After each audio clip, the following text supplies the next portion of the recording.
Okay, let's have a bit of nonsense. Well, anything to tickle is good, is it not?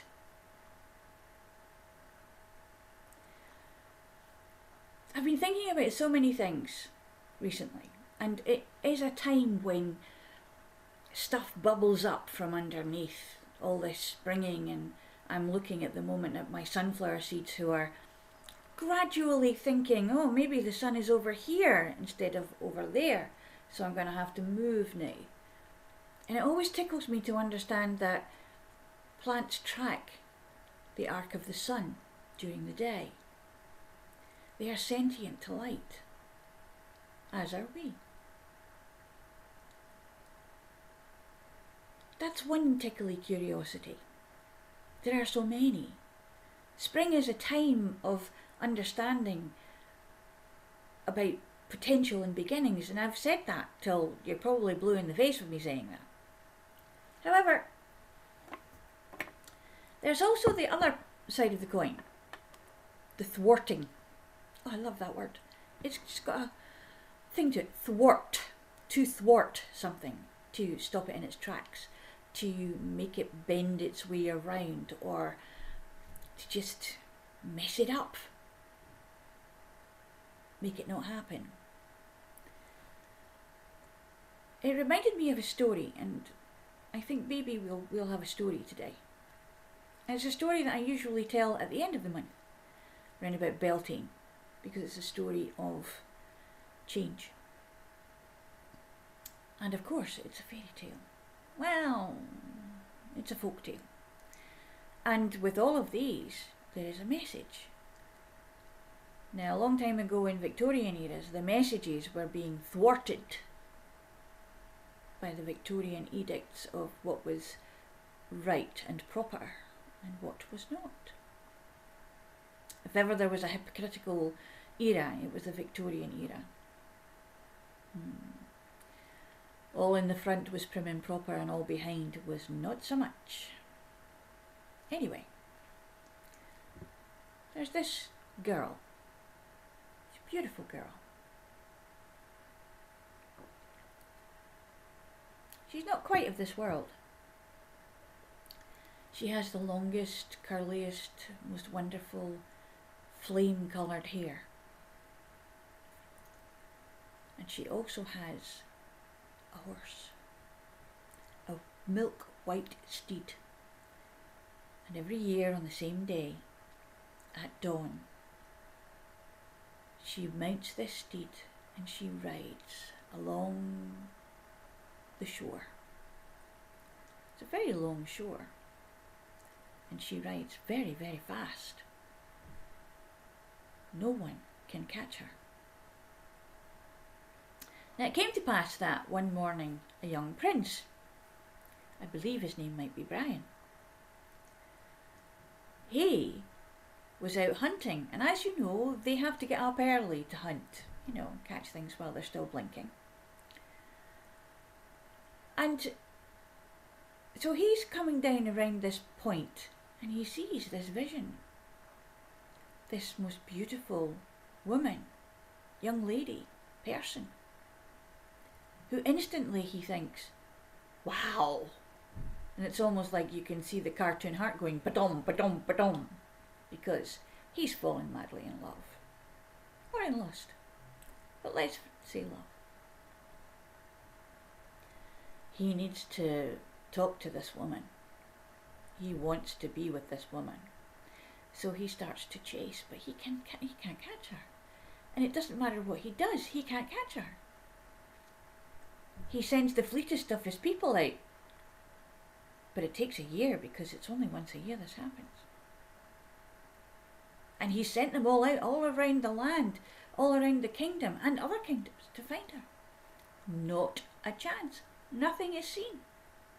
Nothing is heard. So on the anniversary of the first day he met her, or would have liked to have met her, he goes to the same place, and there she is. And she's on that horse, and she's away like the wind. And her hair is flowing, and he's taken up with the whole romance of the situation. And and he shouts, "Hello, hello, hello." Oh, and his voice is lost in the wind. He searches all over the kingdoms for the fastest horses. He goes every day to look to see if there's a shortcut that he can take that he might head her off. There's none. Now this goes on for a little while. And as you know, people are not entirely the most patient of beings. Particularly people who are in love or fancy themselves to be in love. And he was getting to be a right little narc when he was not getting his own way. So people were very, very hopeful and very helpful to make him get what he wanted. Because, you know, stamping his little foot as a prince held a little bit more weight. So it came to pass on one day that he jumped on the fastest horse that he could ever have found, and he went after her.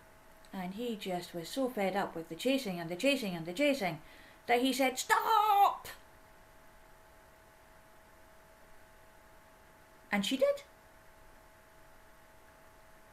She pulled her horse up and she turned around and she said, "What do you want?" And he was so agog that she'd actually stopped. He couldn't say anything. He was lost. And she waited. She said, "You know, I know that you've been chasing me. But you never once asked me to stop.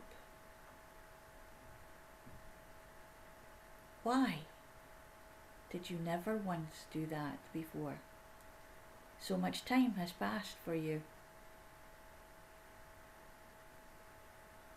It was then he realised, of course, that when things are running away from you, and it's something that you feel is important, and that you need to have an idea of what it is and what it means, then you must say, "Stop."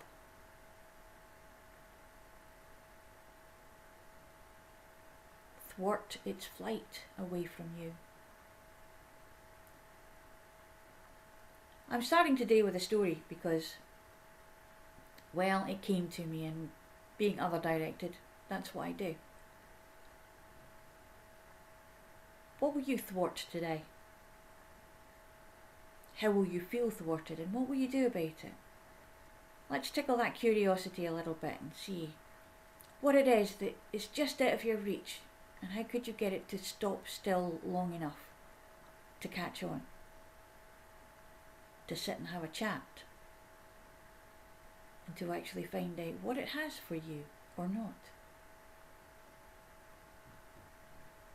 Tonight I've been invited to take part in Natural Born Storytellers, and I'm going to be telling the story, one of my own stories, and you know the one. Maybe you don't, but I'm sure you'll hear it sometime. Be well, be blessed, be loved. Remember, if it's running away from you, you don't really have to chase it so hard. Sometimes all you have to do is say, "Stop." I'll see you tomorrow.